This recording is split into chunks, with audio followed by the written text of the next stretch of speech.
Muy buenos días, estimados estudiantes. Comenzando con la programación de la unidad curricular corrosión, hoy vamos a presentar el tema del mecanismo del proceso corrosivo. El mecanismo del proceso corrosivo en una corrosión húmeda. Semana pasada vimos los tipos de corrosión y vamos a analizar en este curso solo la corrosión húmeda, donde el ambiente es agua con especies disueltas, es decir, que forman electrolitos, iones en solución, y el mecanismo de naturaleza electroquímica, es decir, de transferencia electrónica.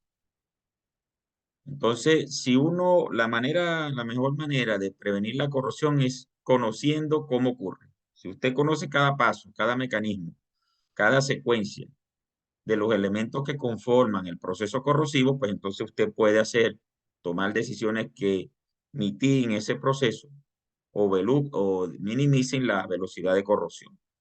Y eso es lo que vamos a analizar hoy.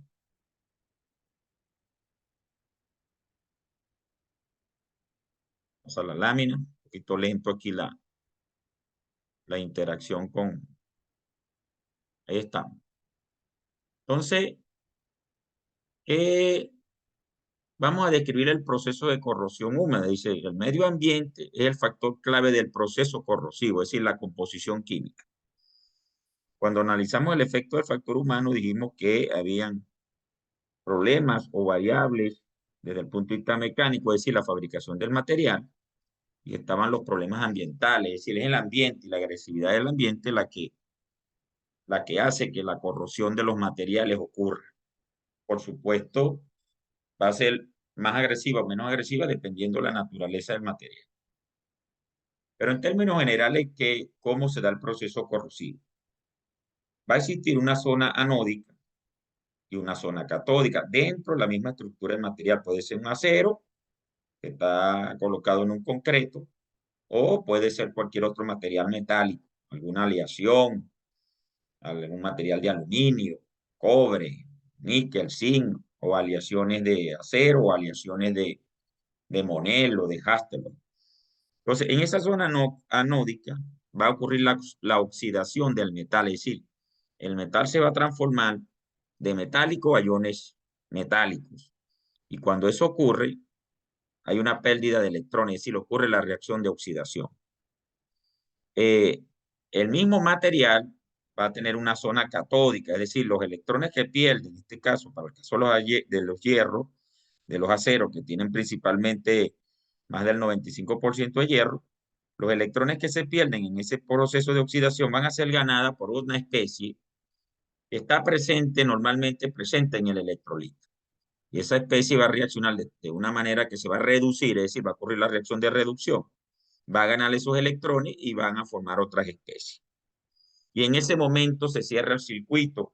Se cierra el circuito porque hay una especie que se oxida y una especie que se reduce. El proceso corrosivo de los materiales es un proceso electroquímico de óxido-reducción.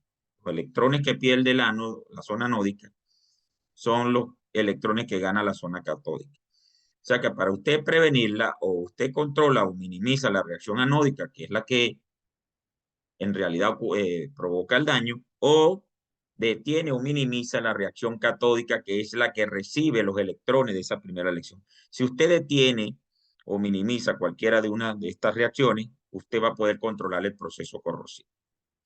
Ahora bien, estas reacciones eh, van a necesitar un cierto nivel de energía y van a necesitar unas ciertas condiciones para que ocurra.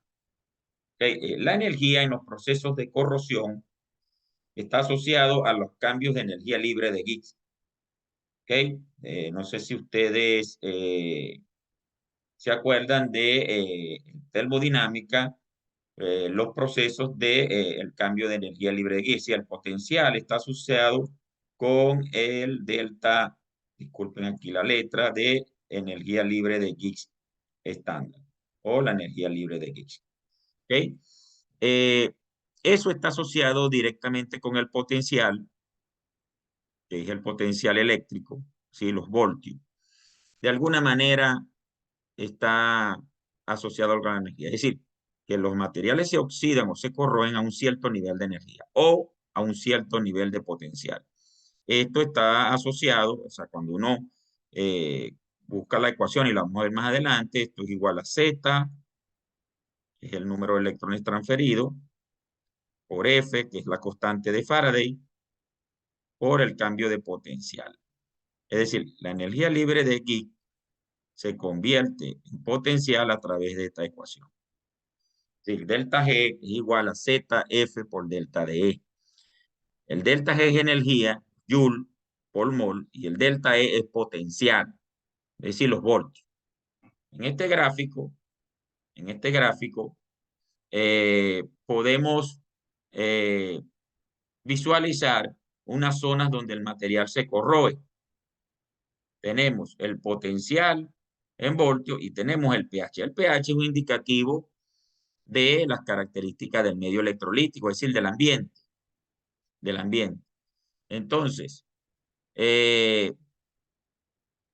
cuando nosotros tenemos, por ejemplo, este es el diagrama de Poolbay, que es un diagrama termodinámico por el potencial y es químico por el pH.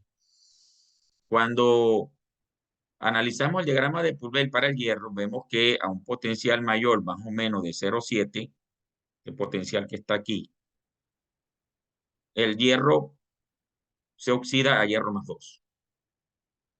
O sea, el hierro, potenciales por encima de menos 0,7 más o menos, el hierro va a estar como hierro más 2.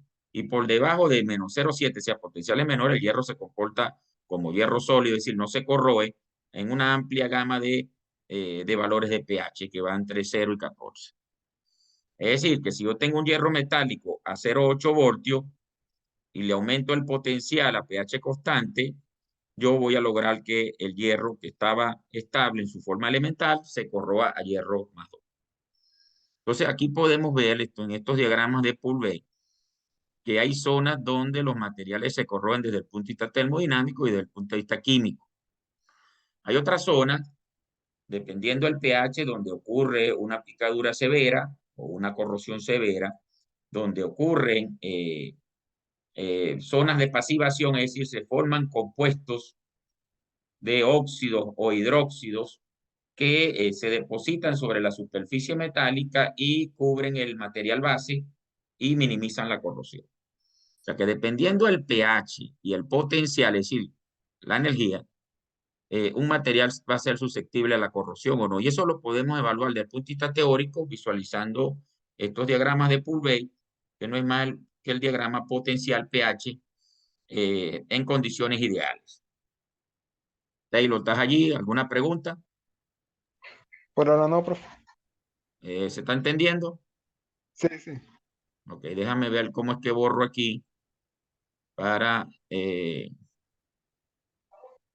buscando el borradorcito para borrar eso que rayé ahí. Si no voy a arrastrar eso en la presentación. Ya va. Estoy buscando aquí. No es. Así que no se me quita la.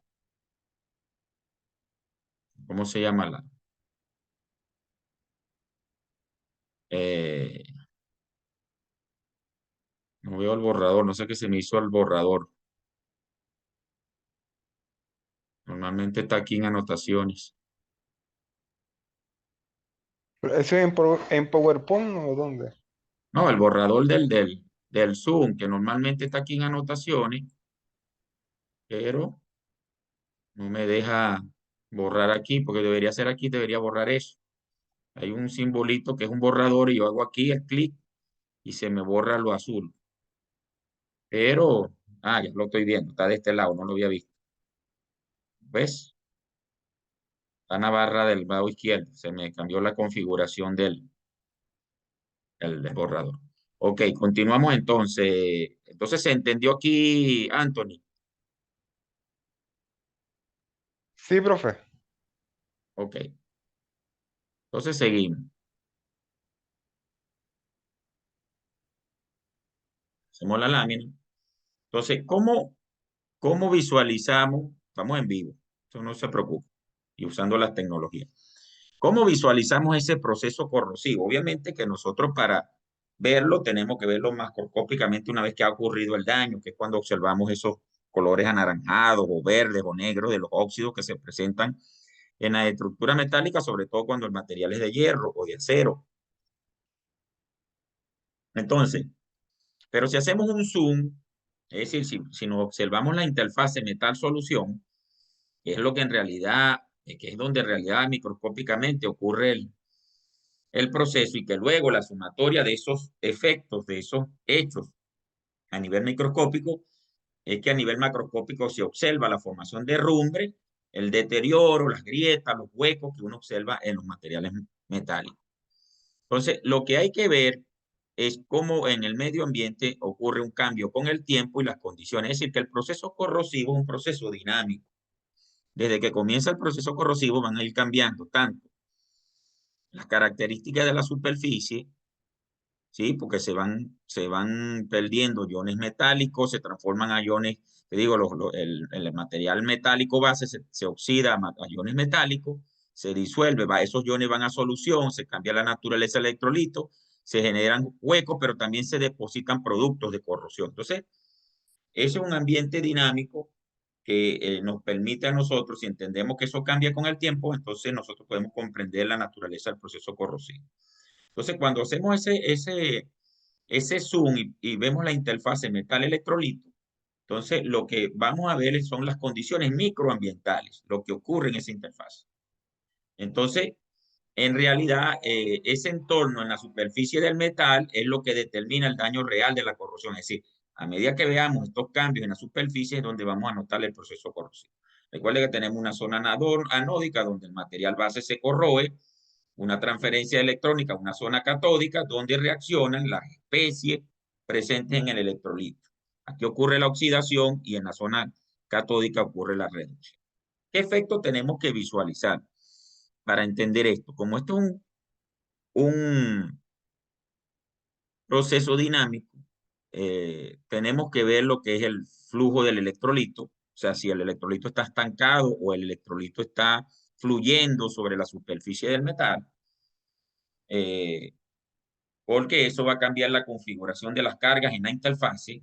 Hay que ver el pH del medio, ya lo observamos en el diagrama de Purvé, que después lo vamos a describir con más paciencia. Hay que observar también las características de la superficie, no es igual cuando la superficie es rugosa o cuando la superficie es lisa o tiene depósitos o no tiene depósitos, y hay que ver los efectos galvánicos, esto lo vamos a ver más adelante, pero que tiene que ver es que con quién está en contacto ese metal, si está en contacto con un metal muy diferente a él, entonces puede ser que eso permita que el metal base se comporte como ánodo y el otro se comporte como cátodo o viceversa. Es decir, que uno tiene que visualizar las características del electrolito y cómo está en el sistema, si fluye o está estancado. El pH, que tiene que ver con la composición del medio, y las características de la superficie y ver con quién está acompañado en la estructura. Si nosotros analizamos esos efectos y lo vemos desde el punto de vista microscópico en la interfase metal-electrolito, entonces podemos entender cómo ocurre el proceso corrosivo. ¿Alguna pregunta, Anthony? ¿Qué diferencia tienen las características del metal en el proceso de corrosión? Sí, fíjate. Ah, Ahí yo decía que hay que tomar en cuenta cuando la superficie es lisa y cuando es rugosa. Cuando las superficies son lisas, ¿verdad? O pulidas, la ujú. posibilidad de incrustaciones, la posibilidad de crecimiento, de procesos de nucleación de cualquier producto de corrosión son menores. Se estanca menos partículas suspendidas y el proceso de corrosivo se hace mucho más lento. Pero cuando las superficies son rugosas, eso permite que ciertas partículas se anclen a esa rugosidad y por lo tanto el proceso corrosivo es mucho más rápido, mucho más agresivo. Eso lo vamos a ver cuando veamos corrosión por cavitación, los mecanismos, ¿verdad? Para que vean que a veces las zonas de espacios confinados, una hendidura, un agujero, una, ¿cómo se llama? Cuando se le da un golpe a un metal y se hace como un hundido, ¿sí? Ujú. Una imperfección, eso va a provocar que la corrosión sea un poco más rápida. Ok, profe. ¿Se entiende? Sí. Ok, seguimos entonces. Entonces aquí vamos a ver ya en este esquema, vamos a ver el proceso de corrosión húmeda para un metal divalente. Divalente que tiene dos cargas o se pierden dos electrones en un electrolito que contiene oxígeno. Entonces tenemos, fíjate, este es el metal base, que puede ser hierro, pero vamos a aplicarlo de manera general. Metal base divalente, donde la reacción anódica es que el metal pasa a iones más 2 y pierde dos electrones, y a medida que se hace ese proceso, pues comienza a aparecer el agujero o la picadura, ¿sí? Producto de la pérdida del metal base, y es aquí donde ocurre el proceso corrosivo. Estos electrones que se pierden aquí en el proceso de oxidación o de corrosión viajan a otra zona en el mismo metal, donde va a reaccionar esos electrones, los va a ganar otra especie y se va a reducir. En este caso, para un proceso de corrosión húmeda, donde el electrolito son de especies disueltas en agua y el oxígeno también está disuelto en agua, es la reducción del oxígeno. El oxígeno disuelto en el agua gana esos dos electrones que pierde el metal y forma iones oxidrilo, iones OH, OH menos como lo conocen ustedes, iones oxidrilo. Y luego estos iones oxidrilo se difunden a través del electrolito, igual que los iones del metal divalente, y se combinan para formar hidróxidos que, dependiendo su KPS y con quién se combine, se van a depositar sobre la superficie del metal, y esos son los herrumbres que nosotros vemos a veces de color anaranjado, de color verde o de color negro en la superficie del metal. Entonces, la reacción de oxidación es la reacción de oxidación del metal, y la reacción de reducción típica para estos procesos es la reacción de reducción del oxígeno, no del agua. El agua está presente, sino que se reduce el oxígeno, gana esos electrones y formando iones oxidrilos para luego formar los hidróxidos o los óxidos dependiendo del mecanismo. Entonces, el electrolito, como dice aquí, es un líquido conductor, es decir, tiene iones disueltos. ¿Y cuáles iones están disueltos? El oxígeno disuelto. Puede haber iones cloruro, sales disueltas, pueden ser ácidos disueltos, pero para este caso, la reacción de reducción es la reducción del oxígeno que está disuelto en el agua. Entonces, aquí hay dos ejemplos. Si este metal fuera zinc, entonces la oxidación es a zinc más 2 electrones. Y si sabemos que esta es la reacción de reducción, la del oxígeno que forma OH, entonces ese, perdón, ese OH ese OH se va a combinar con el zinc para producir hidróxidos de zinc, en dado caso que este metal sea el zinc. ¿Ok? Entonces, eso es importante tenerlo en cuenta porque nosotros tenemos que saber qué especie se está oxidando, qué material estamos utilizando, pero la reacción de reducción es la del oxígeno. En el caso de que el agua tenga disuelto dióxido de carbono, sabemos que el dióxido de carbono se hidroliza en el agua formando ácido carbónico, que es un ácido débil. Este ácido carbónico se disocia parcialmente en protones y iones carbonatos, y estos iones carbonatos se pueden combinar con el zinc también para producir carbonatos de zinc. Es decir, cuando haya ácido carbónico o dióxido de carbono en el agua, se puede producir en este caso carbonato de zinc e hidróxido de zinc. Puede ser una mezcla de carbonato, puede ser una de hidróxido o en algunos casos de óxido. Y de esa manera hay que entender que hay la reacción de oxidación principal del metal, que si este metal base es de una aleación, pueden estarse oxidando varios metales. Y la reacción de reducción va a ser la reducción del oxígeno, que pudiese estar compitiendo con otros procesos químicos, dependiendo de la naturaleza del electrolito. ¿Alguna pregunta? No, profe. ¿Se entiende? Sí. Esto hay que entenderlo muy bien, porque de esto depende todo el curso. Si yo Ok. conozco cómo ocurre el proceso, yo puedo prever lo que se está formando y por supuesto puedo prever cómo minimizo todos esos mecanismos. Entonces, uno puede tratar de minimizar la reacción anódica, tratar de minimizar la reacción catódica, uno puede tratar de cambiar la naturaleza del electrolito, uno puede tratar de cubrir la superficie, en fin, son tantas cosas que se pueden hacer para minimizar el proceso corrosivo. ¿Ok?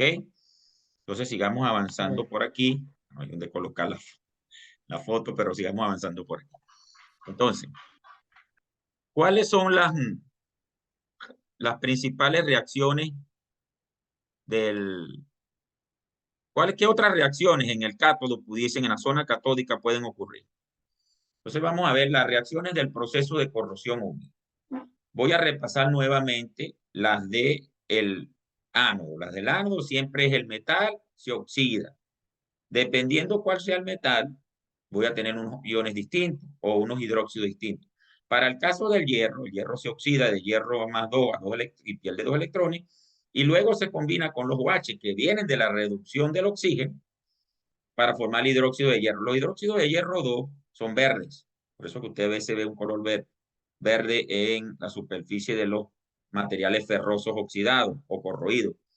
Y ese hidróxido de hierro 2 se puede seguir oxidando en presencia de oxígeno en medio acuoso a hidróxidos de hierro 3. Y es donde usted ve ese color anaranjado en alguna superficie metálica como el que ve aquí en la foto. Si es zinc, entonces ya lo mostré, es el zinc que se oxida. Si es cobre, entonces cobre que se oxida. Si es aluminio, entonces el aluminio que se oxida. Pero ¿cuáles serían las posibles reacciones de reducción? Ahí pueden haber varias dependiendo del ambiente o la naturaleza del electrolito. Por ejemplo, en agua de mar, en agua dulce, en el suelo y en la atmósfera, como esto tiene siempre está la presencia de oxígeno, la reacción de reducción, es decir, donde se ganan los electrones, es la reducción del oxígeno que la acaba de mostrar. Es decir, donde medio mol de oxígeno en presencia de agua gana esos 2 electrones que vienen de la oxidación del metal y forma iones oxidrilos. Esa es la reacción típica en este tipo de ambiente. ¿Por qué? Porque el agua de mar tiene oleaje, el agua de mar se agita, el oxígeno del ambiente se absorbe en el agua y está presente. Igual que en el agua dulce, en los ríos, en los lagos, en los mares, el suelo también tiene oxígeno disuelto a unos niveles superficiales y obviamente en la atmósfera tenemos 21% de oxígeno principalmente. Entonces, ¿cuál es la reacción principal de reducción para el caso de la corrosión en estos ambientes? La reducción del oxígeno. En ambientes altamente ácidos o en soluciones desaireadas, es decir, cuando no hay oxígeno y el ambiente es un ácido, la cantidad de protones que está presente en el electrolito son muy elevadas, entonces los protones ganan esos electrones y forman hidrógeno gaseoso. Entonces, esto es lo que se conoce como la evolución de hidrógeno, porque los protones evolucionan a hidrógeno gas. Entonces, esa reacción se llama evolución de hidrógeno, pero eso ocurre en medios altamente ácidos o en soluciones desagregadas. Existen otras que ya las mencioné, es decir, la reducción del ácido carbónico. Cuando hay dióxido de carbono que está disuelto en agua, se forma el ácido carbónico, que en presencia de oxígeno se reduce, ¿sí? Y forma dióxido de carbono y también forma iones oxidrilos. Entonces, estos iones oxidrilos reaccionan con los cationes del metal y forman hidróxidos del metal. Este proceso puede ser autocatalítico porque vuelve a producir el CO2 que cuando se disuelve en el agua vuelve a producir el ácido carbónico. Normalmente cuando hay CO2 los procesos corrosivos son muy acelerados porque son autocatalíticos. Es decir, producen especies que vuelven a reaccionar dando la especie agresiva nuevamente. ¿Okay?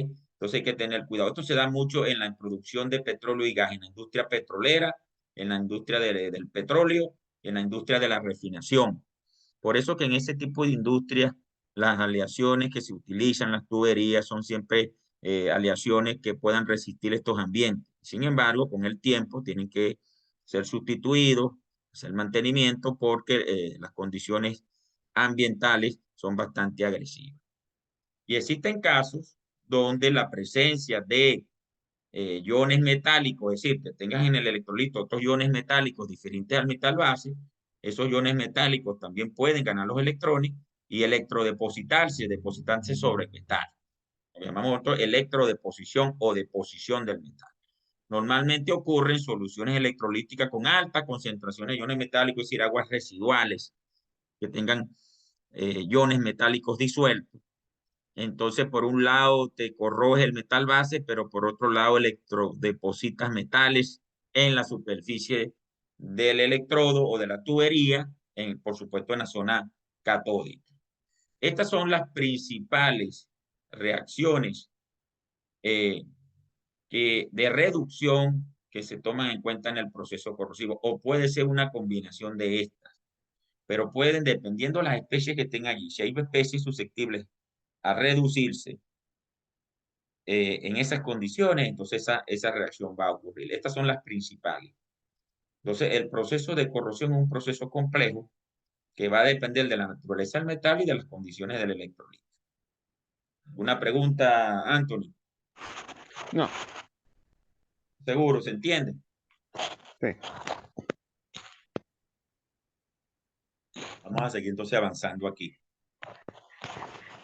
Ese es otro ejemplo, corrosión de acero y otros materiales básicos. La idea es entender lo que puede suceder, no solo desde el punto de vista de las reacciones, sino también de los efectos, como te dije, del flujo, de la deposición de los productos de corrosión, ¿sí? Etcétera. Para el caso de un ánodo de hierro, como lo vemos aquí, el hierro se oxida y forma hierro más 2 que se difunden al electrolito y los electrones van a la zona catódica. Si el ambiente es altamente ácido, como está aquí, estos protones difunden a la superficie del metal, ganan esos electrones y hay evolución de hidrógeno. Y eso es lo que vemos aquí.